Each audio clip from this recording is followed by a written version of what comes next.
instructor. I teach adults and teens. We're going to be talking about driving on the I-94 corridor. It's about 10 degrees today, so we got to make sure that we're safe and ready to go. I think a lot of beginners wait. They avoid the winter time. It's very cold, icy, black ice. I don't blame them. What we want to do is mentally get ready to get on the interstate. This is a chat about driver's education, driving. I need you to follow the rules so we can have a healthy conversation. I think the state of driver's education is decent. We have some great instructors who really want to help people learn how to drive. I'm one of many, and we're going to take you through the journey. If you do manage to get your permit, you want to get out on the road, starting in your parking lot, starting in your neighborhood. We're in a parking lot right now. It's early morning. It's about 7:21 Eastern Standard Time. And we want to practice our stops, our starts, observation, looking for blinkers, and then gradually move to the interstate. I think you need to make time to get a great coach for driver's education. It's really important that you do that you prepare for best practice, and you have a goal. For instance, no need for me running the yellow light. If I can stop safely, I should. I can turn on red if I need to, but traffic is coming, so there's no sense in cutting out in front of cars. I think any expressway does have hidden dangers, and you really have to be aware and be mentally ready to go. Some of the common type of collisions are side swipes, rear ends. You have people who are road raging, so if we get in the left lane, we have to move pretty quickly. If you don't feel comfortable moving that quick, you're going to have to be in the middle lane or right lane. I think it's important that you have a really good coach. Your parents or guardians need to make time for you. And if no one is going to make time for you, you won't learn. You'll be 23, 24, 25. I just had a conversation with a client yesterday. Her son is 27 and does not want to drive. That is crazy.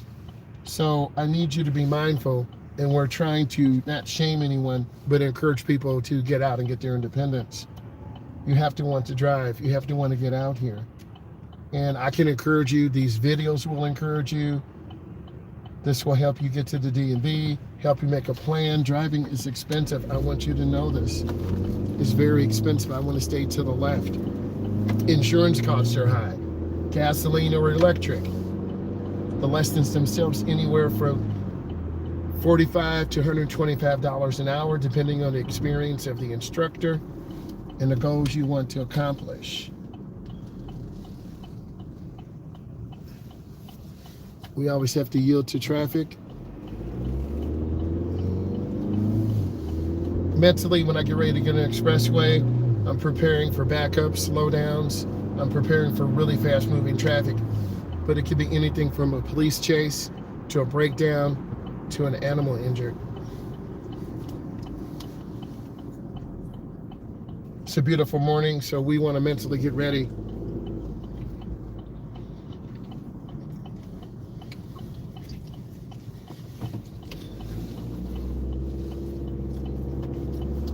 We always want to give school buses room.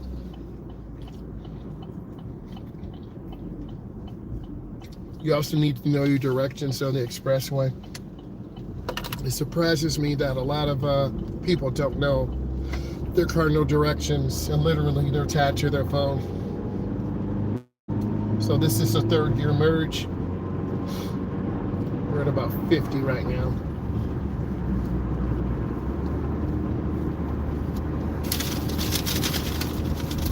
In some states, you'll get a ticket if you cross the white line. So we do not want to cross the white line. We want to wait till it's broken. I'm going to get right to the middle lane, so I can see left, middle, and right.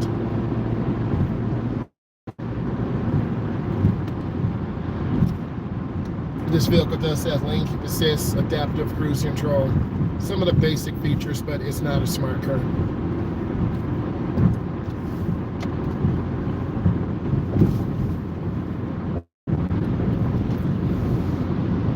We want to stay out of the way of other cars. We want to keep moving. Then we're going to get over in lane. You can look at the volume traffic. We're just starting on this I-94 corridor.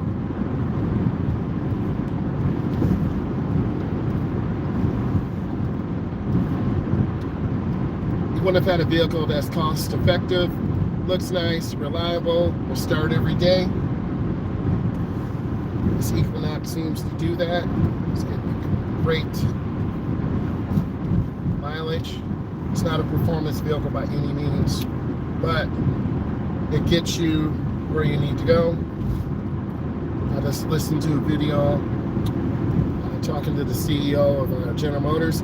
They are definitely buying into electrification, building their brand, giving customers choices. We don't want the federal government telling us what to do in terms of the type of car, electric, gasoline, diesel, hybrid. I'm a firm believer in that. We have our constitutional right, and we want to have choices. Some of these cars out here are electric, some are diesel, some are hybrid, some are straight gasoline or mixture.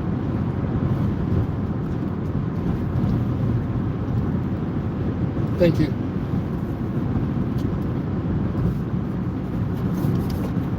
I'm looking ahead at traffic. I'm lifting my foot. I'm not staring at brake lights or the wall. I'm anticipating someone coming over.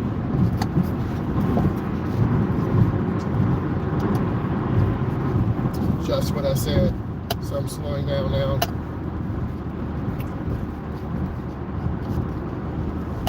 There are a lot of fatalities on the I-94 corridor, so we want to keep moving, not be aggressive, but be a disciplined driver. You learn that through watching your mom, watching your dad, watching these videos. This is a truck from the Canadian province carrying trash, which I don't agree with. We want to keep moving. I'm looking at cars making lane changes, blind spots.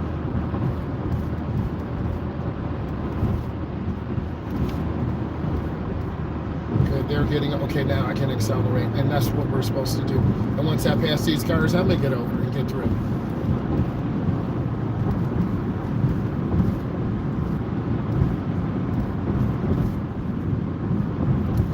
The majority of these cars are about 10 years old or older. I think one of the best places for a lot of you who are looking at cars is Facebook Marketplace. If you buy a car from a dealer, you're going to get hit with a lot of fees. You don't really need a warranty. You want to have someone with you who knows about cars.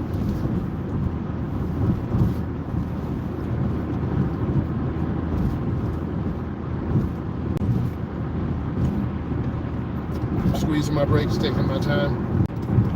There's a lot of heavy traffic now. I'm at 70. I'm lifting my foot off the throttle. This has a computer, it doesn't have a cable, like your uncle or granddad's car. And then some of your parents or uncles don't like these new electric cars, and you gotta have a computer.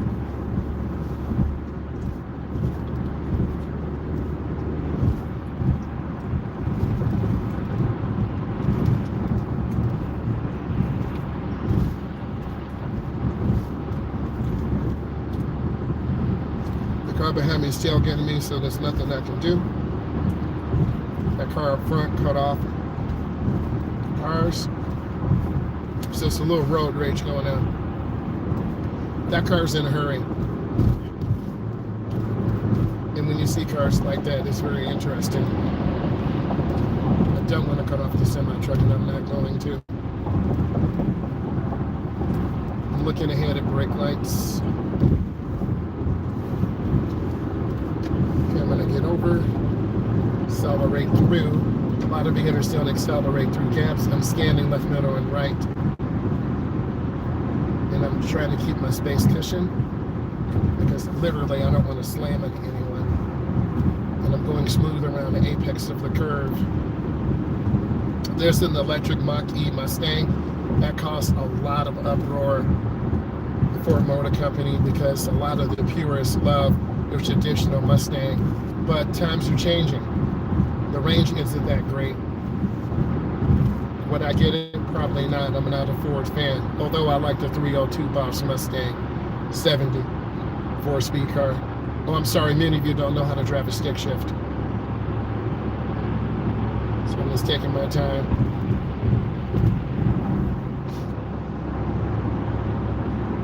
Also, the Ram 1500, that black truck to the right, those are pretty nice. Basically, Dodge, Chrysler was giving those things away. That Ram 1500 is an iconic brand.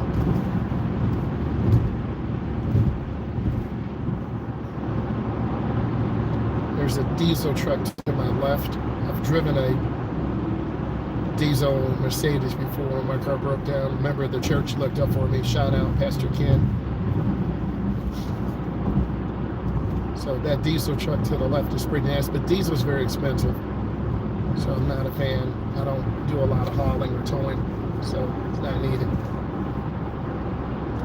It's a lot of traffic. Keep good speed and good space and a smile. I'm lifting my foot, taking my time.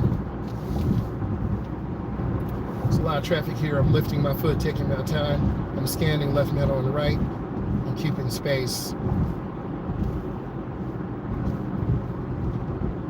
The most common type of collision is a rear-end collision. We'll keep moving forward. We've lost about 20 miles an hour. We're down to 40. We were at 70. It happens that fast, so you have to pay attention. I'm going to get over one lane. And what I need you to do is follow this video. I need you to subscribe so we can have this open conversation about driving, cars, moving forward. How are you doing today? What's going on? What's on your mind? We're talking about the flock safety cameras. We talked about I have test driven before cars where we would drive around the state for 8 hours. I can't tell you the name of the manufacturer, but I have done that before. It's really cool. Then we have to fill out a lot of paperwork on interior, charging, performance. So imagine being in an experimental car. You have a gas card. You can take lunch when you want, take a break when you want. You just drive. You can't go super fast, but you're driving all day. So I'm an enthusiast. I like cars, and we're trying to stay out of trouble. You notice that I'm not hanging around the semi-trucks. I'm going to stay in this lane because you're moving decently. I don't like this car because there's snow and ice on the back window. People get lazy, and then they can't see. So I'm trying to find a car that's the most dangerous to me and other drivers. Because I think defensive driving mindset is about 25%. When you teach drivers, it's defensive. They're very scared to first and second drive because this is overwhelming. It can be. But you want to have good speed, good space, and a smile.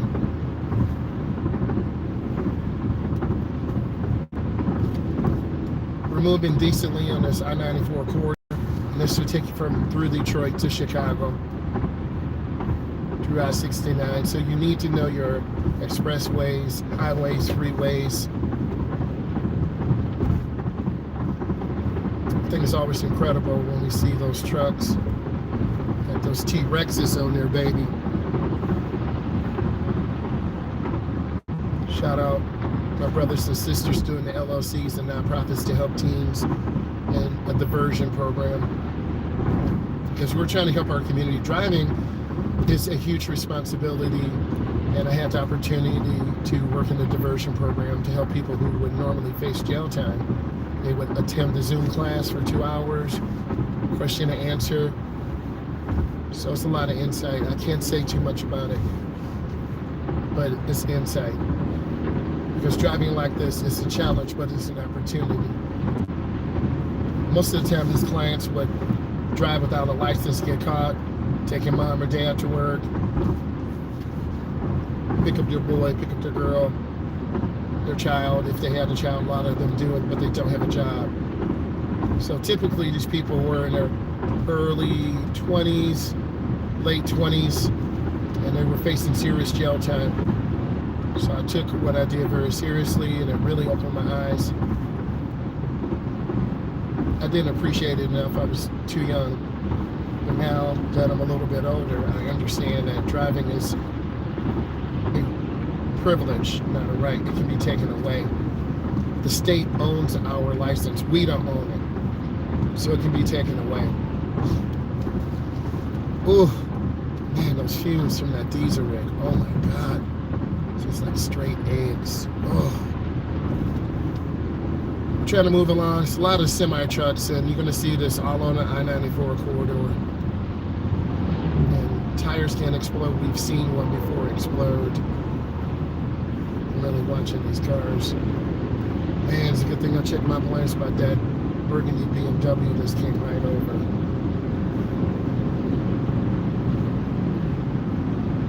I don't want to overspeed. Oh my God, here's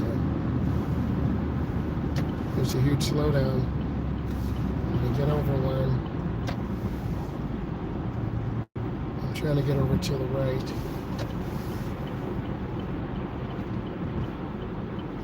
Oh, and good thing I checked my blind spot. The car was in my blind spot.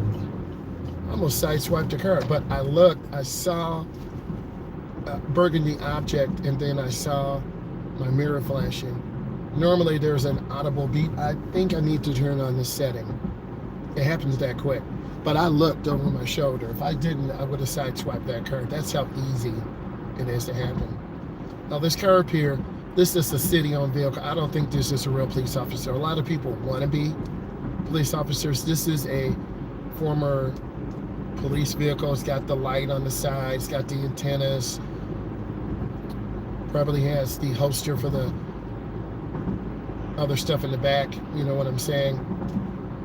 Could be bulletproof glass, we don't know, but a lot of people buy those from auctions and they last forever. Some of them are all-wheel drive, upwards of over 400 horsepower. So a lot of cities auction those, so that'd be a good vehicle too. Hey, if this is bringing you value, give it a thumbs up.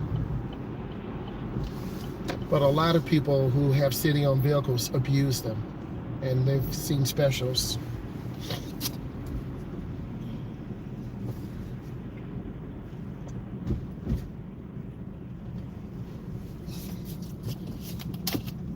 Ramps like this are dangerous. People drive very fast. You can get rear-ended. My nephew got rear-ended, and then he got pushed into a car like this. So you want to keep good speed and good space. You got to be aware of what's going on, because backups can happen just like that. Okay, they took the crossover. And so am I. The crossover goes over bridges. It's icy. I don't want to hit a patch of ice.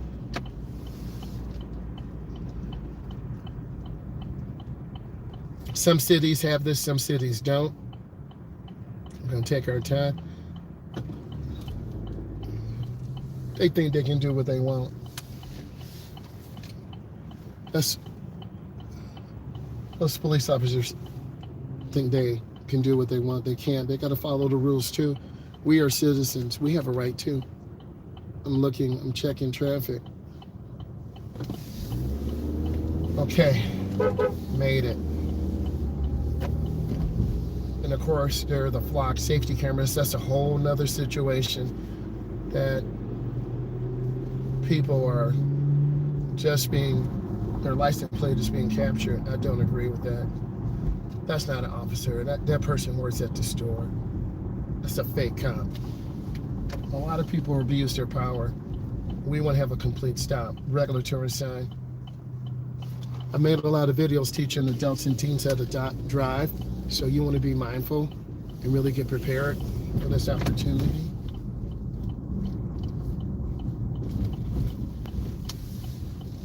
And a lot of you will drop your mom or father. I'm sorry about the mumps. A lot of you will drop your mom or father off at work. Yeah, I see people watching me. People watch you before you even get into work. It's kind of creepy.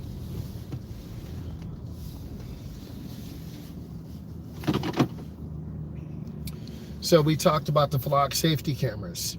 We talked about what needs to be done, and it can be invasion of privacy. It depends on how they're using the data. The I-94 corridor, common rear-end collisions, side swipes. I almost side-swiped the car, but I looked over my shoulder and checked. Thank God. You want to be in a good routine, good protocol. I kept good speed. The speed was anywhere from 55 to about 78 miles an hour.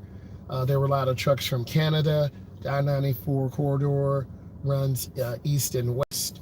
So you're going to see a lot of traffic from Metro Detroit going into Chicago. It does run into I-65, if I believe correctly, to go through Indiana, through Chicago. So you always have to be aware. You want to make sure you have good fuel. You want to make sure you know where you're going. No one reads a map anymore. I used to do mapping activities, and you'd be surprised, adults and kids can't read. They don't understand directions. So what you really want to do is show them. We look for absolute and relative locations. I really do appreciate you, T, and good morning. T, I got to get ready to go into corporate. We're going to go live this afternoon, and I really appreciate you so much. Give us the thumbs up. And T, I want to get you on the podcast. So reach out to me on Instagram, Driving with Myles. We're going to have some people come on. You're one of the major supporters. So I want to say thank you, all of you. Subscribe, give it a thumbs up. Bye.